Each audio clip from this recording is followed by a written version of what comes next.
وقتی که پیامبر صلی الله علیه و سلم گفتن که الله تعالی روز قیامت به پیغمبرها میگفت است که از 1000 امتت 1 نفرش به جنت میدراید.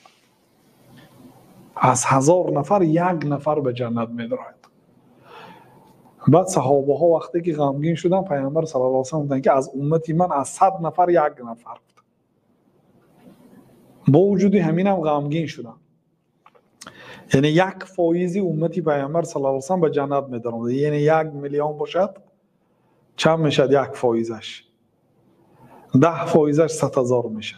10,000 کس به جنت میدارد. یعنی که از 1 میلیون 1 میلیارد باشد 10 میلیونش 2 میلیارد باشد 20 میلیون 20 میلیون ایت ازبکستان خودش اهالیش قریب 40 میلیون است. حالی دنیا 2 میلیارد مسلمان در یک زمان او در عصر ما، حالی تا عصر ما از عصر پیامبر صلی الله علیه و سلم 1400 سال گذشت. چند میلیارد آدم از دنیا گذشت و چند میلیارد دیگر تا قیامت به دنیا می بیاد. یعنی از 100 نفر 1 نفر وارد بهشت میشد. صحابه ها غمگین شدن به اینش هم.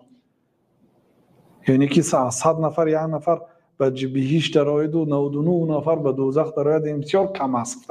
یعنی ببینید شیطان توانست و قسمش استادگری کند شب و روز تا آخرین لحظه حیات در وقتی کندن جان می بیاد که کافر شود.